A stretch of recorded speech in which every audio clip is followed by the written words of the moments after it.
चाईबासा में 5 मासूम बच्चों को एचआईवी संक्रमित खून चढ़ाने के मामले में झारखंड हाईकोर्ट ने सख्त रुख अपनाया है।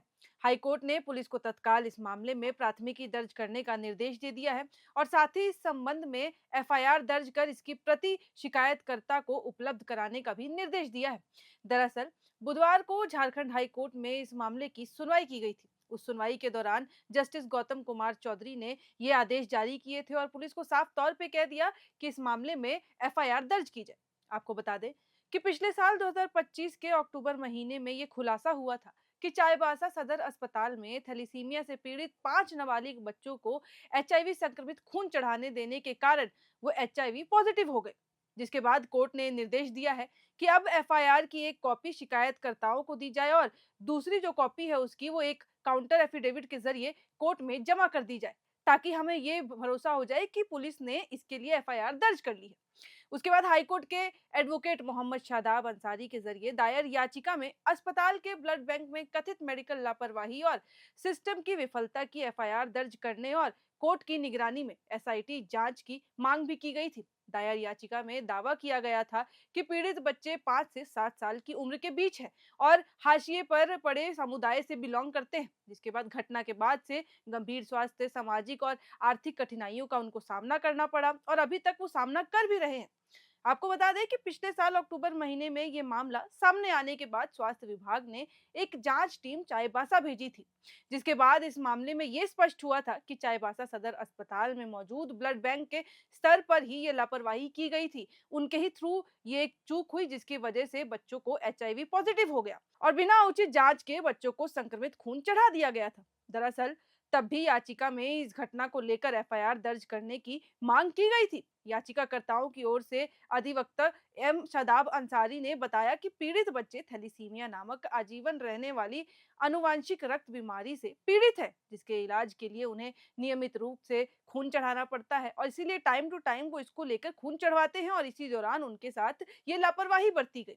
याचिका में आरोप लगाया गया कि चाईबासा सदर अस्पताल में इलाज के दौरान बच्चों को एचआईवी संक्रमित खून चढ़ा दिया गया। जांच के दौरान ही टीम ने पाया था कि इन बच्चों को लगभग 25 यूनिट ब्लड चढ़ाया गया है। हालांकि घटना के बाद तत्कालीन सिविल डॉक्टर सर्जन सुशांतो महजिही का कहना था कि एचआईवी संक्रमण अन्य कारणों जैसे कि संक्रमित सुई के इस्तेमाल से भी हो सकता है। जांच के दौरान ब्लड बैंक में कुछ खामियां भी पाई गई थी और अब फिलहाल पश्चिम सिंहभूम जिले में 515 एचआईवी पॉजिटिव मामले और 56 थैलेसीमिया मरीज दर्ज किए गए और ये सब तब हुआ जब ये पता चला था, ये मामला सामने आया था कि बच्चों को एचआईवी पॉजिटिव ब्लड चढ़ा दिया गया है और जब जांच करने के लिए टीम भेजी गई तब ये सारी बातें उजागर हुई।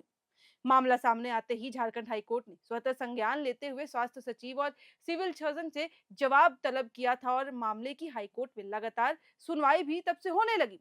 इधर इस घटना ने राजनीतिक बवाल भी खड़ा कर दिया था, जिसके चलते झारखंड के मुख्यमंत्री हेमंत सोरेन ने उच्च स्तरीय जांच के आदेश दिए थे और जिले के सिविल सर्जन को निलंबित भी कर दिया गया था उस वक्त। लेकिन हेमंत सोरेन के ऐसे आदेश देने के बाद मामला थमा नहीं।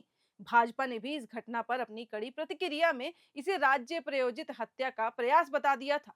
भाजपा नेता बाबूलाल मरांडी ने कहा था तब कि किसी के जीवन संकट में डाल दो और फिर निलंबन से काम चल जाए, ये कहाँ होता है? तुम्हारी लापरवाही और जान किसी और की। राज्य सरकार ने प्रत्येक परिवार को लेकिन तब 2 लाख रुपए का मुआवजा देने की घोषणा की थी और बच्चों के इलाज का सारा खर्च वहन करने का ऐलान किया था।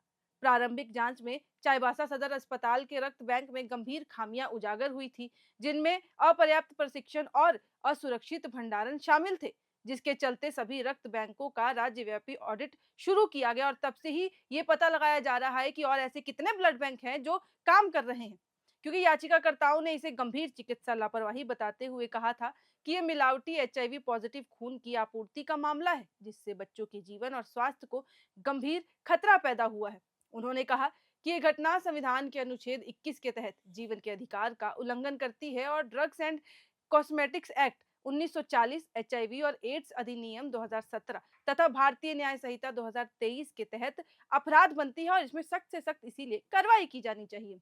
याचिका में कुछ महत्वपूर्ण कानून प्रश्न भी उठाए गए थे, जैसे कि क्या धारा 173 बीएनएसएस धारा 154 सीआरपीसी के समक्ष है के तहत पुलिस द्वारा एफआईआर दर्ज न करना उसकी कानूनी जिम्मेदारी का उल्लंघन नहीं है? क्या ये मामला ड्रग्स एंड कॉस्मेटिक्स एक्ट की धारा 27 के तहत अपराध नहीं बनता? और क्या हाईकोर्ट अनुच्छेद 2026 के तहत एफआईआर दर्ज कराने और एसआईटी के माध्यम से जांच की निगरानी करने का अधिकार रखता है या नहीं? विशेषकर जब पीड़ित नाबालिग और अत्यंत संवेदनशील वर्ग से बिलोंग करता हो, जिसको कुछ समझ भी ना हो। जिसके बाद अब बुधवार को इन सब को लेकर सुनवाई की जाती है और चीफ जस्टिस ने पुलिस को तुरंत एफआईआर दर्ज करने के निर्देश दे दिए। और हाईकोर्ट के इस निर्देश के बाद अब झारखंड के स्वास्थ्य विभाग में भी हलचल मच गई है। स्वास्थ्य विभाग के अलावा बात करूं तो पुलिस महकमे में भी इसको लेकर हलचल मच गई है। लेकिन इस पूरे घटनाक्रम ने व्यवस्था की संवेदनशीलता पर कई गहरे सवाल भी खड़े कर दिए हैं। सबसे बड़ा सवाल तो यही खड़ा होता है, यही सामने आता है कि क्या आखिर पुलिस को प्राथमिकी यानी कि एफआईआर दर्ज करने के लिए माननीय अदालत के आदेश का इंतजार करना पड़ रहा था? आखिर उन्होंने पहले क्यों एफआईआर दर्ज नहीं की? पिछले साल अक्टूबर में जब ये मामला सामने आया था, तभी ये स्पष्ट हो गया था, साफ हो गया था कि चाईबासा सदर अस्पताल के ब्लड बैंक में भारी चूक हुई है, ये उनकी लापरवाही है। लेकिन कितने दुख की बात है कि लगभग 3 महीने बीत जाने के बाद इस पर संज्ञान लिया गया। और दूसरा सवाल, सरकार ने जो 2 लाख देने की बात कही थी, क्या वो मुआवजा पर्याप्त था? क्या उस बच्चे के साथ जो गलत हुआ, उसका इलाज भी अब हो पाएगा? क्या ये उतना काफी है उसके और उसके परिजन के लिए? एक और सवाल कि क्या वो गरीब और पिछड़े समुदाय से आते हैं, इसीलिए उनको नजरअंदाज किया गया?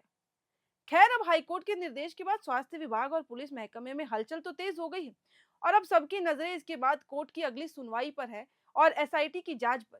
क्योंकि इसके बाद अब शायद परिजन को ये उम्मीद भी जाग गई है, ये उम्मीद आ गई है कि शायद देर आए दुरुस्त आए, पर अब उनको न्याय मिल पाएगा और उन अधिकारियों और कर्मचारियों पर सख्त कार्रवाई की जाए जिनकी वजह से इन बच्चों को खून संक्रमित हुआ, जिसकी वजह से ये एचआईवी पॉजिटिव हुए और अब इनको जिंदगी भर का ये बोझ उठाना पड़ेगा।